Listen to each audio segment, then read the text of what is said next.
The economic weapon aimed at Russia is starting to feel like a boomerang, and it's heading right back at Europe.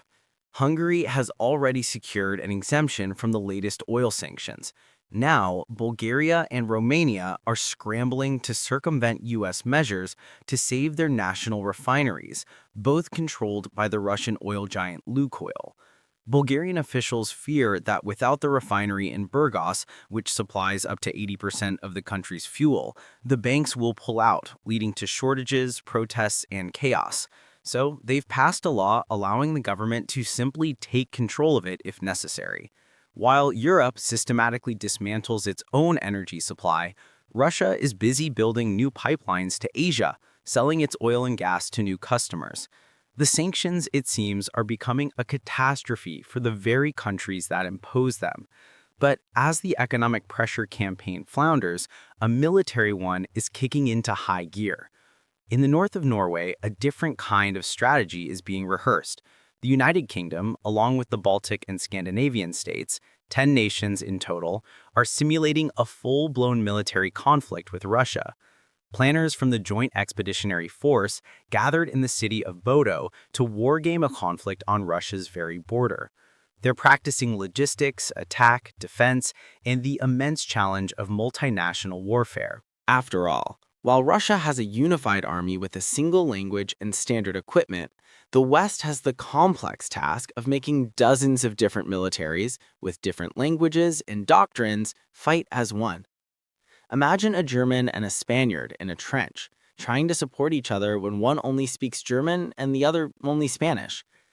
That entire complicated dance has to be rehearsed, again and again.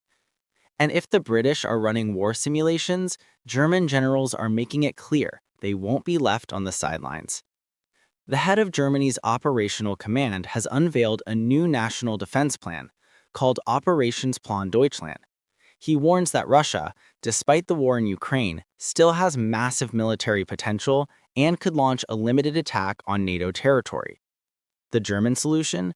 A plan to move up to 800,000 Allied soldiers across Germany to the eastern flank within 180 days. 800,000. A logistics blueprint for funneling a massive army to the Russian border to, as they say, defend Western values. It raises a chilling question. Why do our generals talk constantly of a Russian attack on NATO, while at the same time our government refuses to even consider a non-aggression pact with Russia?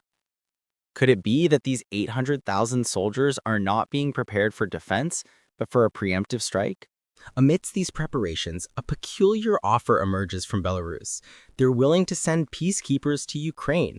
At first glance, it seems absurd, but the offer isn't meant to be taken seriously. It's a calculated job designed to expose what they see as Western hypocrisy. The West constantly talks about peacekeepers, but only on its own terms. Western troops are welcome, Russia-friendly troops are not. When China floated the idea a month ago, Ukraine immediately rejected it. So no, peacekeepers aren't needed yet. For now, the focus is on massive rearmament and simulating a war that feels more inevitable by the day.